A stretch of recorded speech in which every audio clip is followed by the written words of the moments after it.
Hey everyone, and welcome back to the channel. Today, we're re-diving into a topic that so many of you have asked about: how to use humor to make your conversations more engaging, more memorable, and yes, more attractive. We've all been there, right? You're talking to someone you're interested in, and suddenly the conversation hits a wall. It feels like a job interview, and you're just praying for it to end. Well, what if I told you there's a secret weapon that can turn any awkward silence into an opportunity for laughter and connection? That weapon is humor. Now, before you start thinking, I'm not a comedian, I can't just tell jokes, let's get one thing straight. This isn't about being a stand-up comic. It's not about memorizing one-liners or trying to be the loudest person in the room. In fact, that can often have the opposite effect. True, attractive humor is about being playful, witty, and observant. It's about creating a fun, light-hearted vibe where the other person feels comfortable and enjoys your company. The goal is to make her laugh with you, not at someone else. It's about building an inside joke, not delivering a punchline.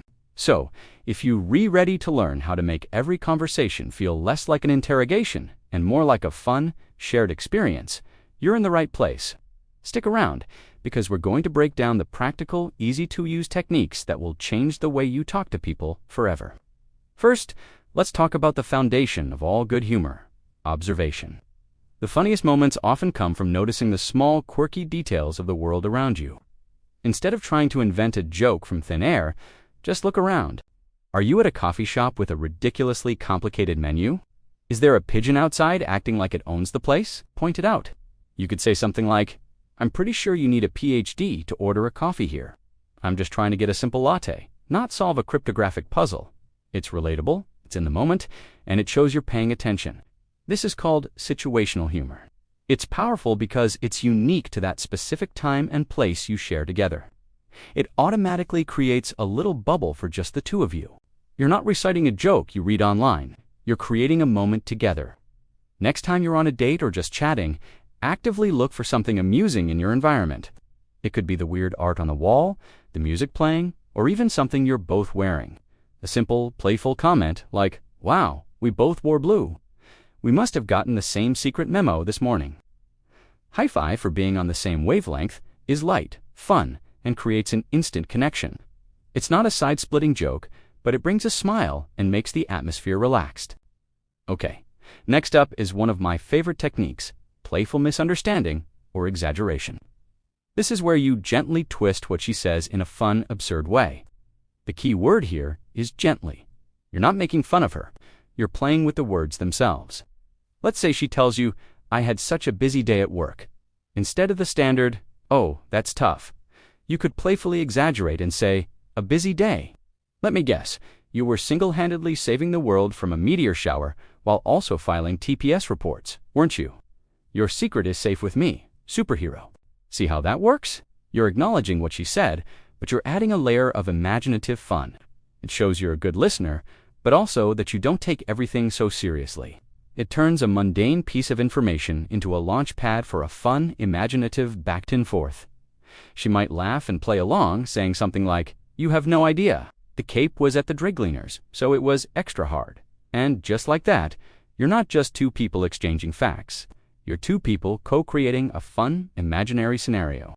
This is how you build rapport and make the conversation feel like a game, not a test. A word of caution: make sure your tone is light and you're smiling. Body language is crucial here to show you're just kidding around. Another powerful tool in your humor toolkit is self-deprecation. But there's a right way and a wrong way to do this. The wrong way is putting yourself down in a way that seems insecure, like, "I'm so awkward and bad at this." That's not attractive. The right way is to poke fun at a small, relatable flaw or a minor mishap in a confident way. It shows you don't take yourself too seriously, which is a very appealing trait. It signals humility and confidence at the same time. For example, if you trip slightly or stumble over a word, instead of getting embarrassed, just own it with a smile. You could say, "And for my next trick, I'll demonstrate the ancient art of gravity checking." Yep, it's still working. Or if you tell a story and forget a detail, you could laugh and say, "My brain just hit the buffer wheel on that one. Let me reboot." This kind of humor is incredibly disarming.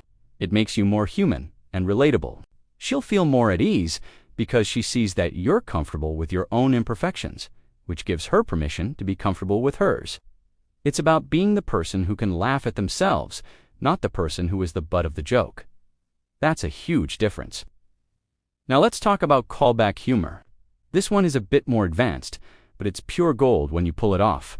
Callback humor is when you reference something funny that was said or happened earlier in the conversation. It's one of the most effective ways to build a sense of shared history and create inside jokes, even if you've only known each other for an hour. Let's go back to our earlier example. You playfully misunderstood her busy day and called her a superhero. Later in the conversation, maybe she mentioned she's going to the gym. You can then say, of course, gotta keep up that superhero training regimen. Is tonight leg day or flight training? Boom, you've just connected to different parts of the conversation. This does a few amazing things. First, it shows you were genuinely listening and paying attention. People love to feel heard. Second, it reinforces the fun, playful vibe you've established. And third, it creates a unique conversational thread that only the two of you share. This is what makes a conversation memorable. It's no longer just a series of questions and answers. It's a story you're building together with its own recurring themes and jokes. Start practicing this. Listen for funny moments, witty remarks, or silly scenarios, and find a natural way to bring them back up later. It's a game changer. Finally, let's tie this all together. The master key to making humor attractive is your mindset. You have to come from a place of fun, positivity, and genuine curiosity. Your goal is you aren't to win the conversation or to impress her with how witty you are. Your goal is to have fun yourself and to share that fun with her. When you're genuinely enjoying the interaction, it's contagious.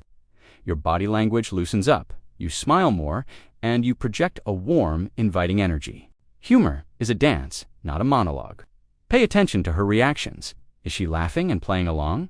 Great, keep it up. Does she seem a bit confused or uncomfortable? That's okay, just dial it back, smile, and pivot to a more straightforward topic. Not every joke will land, and that's completely fine.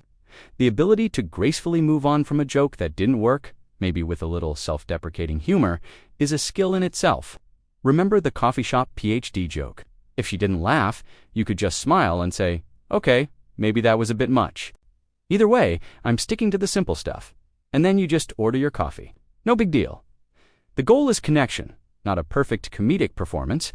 So to recap, use observational humor to connect with the moment. Use playful exaggeration to create a fun, imaginative vibe. Use confident self-deprecation to show you're humble and don't take yourself too seriously. And use callbacks to build inside jokes and show you're a great listener. Above all, focus on having fun and sharing that positive energy. Humor is a muscle. The more you use it, the stronger and more natural it becomes. Don't be afraid to try, and don't be afraid to fail. Every interaction is a chance to practice and get better.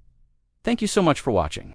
I hope you found these tips helpful. Go out there and start having more fun with your conversations. If you enjoyed this video, please hit that like button, subscribe for more content just like this, and hit the notification bell so you never miss an update.